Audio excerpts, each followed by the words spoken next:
नोएडा में हुआ वो एक दिन का अचानक का काम नहीं था। 2-2.5 महीने पहले बरौनी रिफाइनरी एरिया में हजारों मजदूर सड़कों पे आए थे और उन्होंने वही बात उठाई थी। 8 घंटे की बजाय 12 घंटे काम ले रहे हो, 8 घंटे का दाम दे रहे हो, ओवर टाइम नहीं दे रहे हो, काम के स्थान पे सुरक्षा नहीं दे रहे हो, हमें यूनियन बनाने नहीं देते हो, हमसे डायलॉग तुम करते नहीं हो, हमारा न्यूनतम वेतन बहुत वर्षों से बढ़ाया नहीं है और काम के स्थान पे सुरक्षा के अलावा हमारी कोई सामाजिक सुरक्षा नहीं है, हमारे भविष्य में जीने के लिए कोई पेंशन नहीं है, हमें जानवरों की तरह क्यों पेला जा रहा है। वो सब मजदूर सड़क पे आए थे।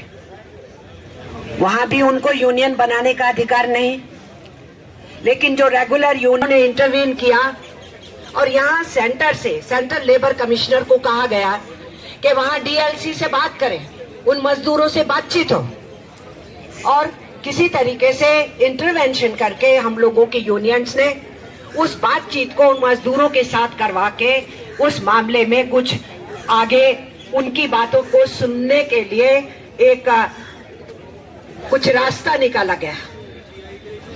अभी वो खत्म नहीं हुआ, बरौनी का पानीपत में शुरू हो गया। पानीपत में भी 15,000 से ऊपर मजदूर सड़क पे था।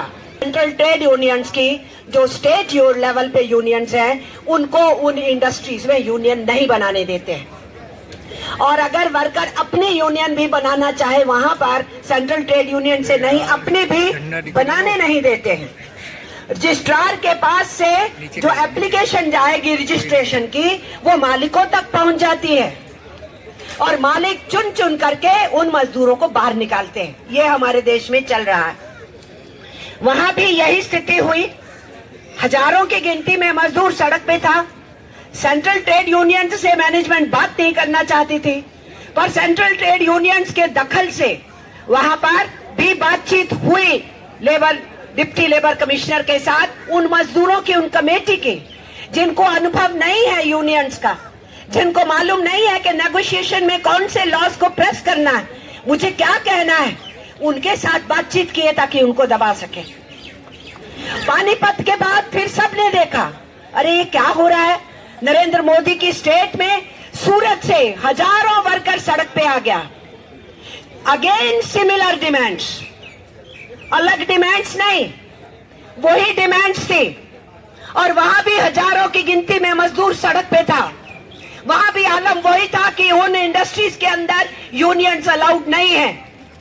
वहां भी इन्हीं सिमिलर डिमांड्स पे वो सड़क पे आए थे और वहां भी फिर इंटरवेंशन सेंट्रल ट्रेड यूनियंस के जो स्टेट चैप्टर्स है उन्होंने करने की कोशिश की वहां पर, और वहां पर कुछ बातचीत होने के बाद वो मामला थोड़ा सा शांत हुआ, पर वो शांत नहीं है, अशांत है। वहां से मजदूर अपने गांवों की तरफ जाना शुरू हो गया और इन ज्यादातर जगहों के ऊपर माइग्रेंट वर्कर बहुत बड़ी गिनती में है। नहीं था तो मानेसर और गुड़गांव का एरिया आ गया। यहां भी वही डिमांड्स। आप 10-10 साल 12-12 साल से मिनिमम वेज कमेटी गठित नहीं करते हो, वो खत्म हो जाती है, उसको रिवाइव नहीं करते हो। इतनी महंगाई में 10 साल 12 साल में आप मिनिमम वेज रिवाइज नहीं करते हो और वर्कर अगर आवाज उठाता है उसको आतंकी कहना चाहते हो, उसको उग्रवादी कहना चाहते हो। मंत्री के देश में एक मुनीर जो वहां से आकर के उड़ के पाकिस्तान से यहाँ वर्कर्स के आंदोलन कराएगा, किसको उल्लू बना रहे हैं आप? किसको आप मूर्ख बनाना चाहते हैं? आप टेररिस्टों से लिंक की बात करते हैं और जब मानेसर में, गुड़गांव में चल रहा था, जहां पर यूनियंस की लड़ाई के चलते 10 साल के बाद वहां मिनिमम वेज कमेटी गठित, कोई मिनिमम वेज न्यूनतम वेतन रिवाइव नहीं हुआ, कोई मिनिमम वेज कमेटी गठित नहीं है।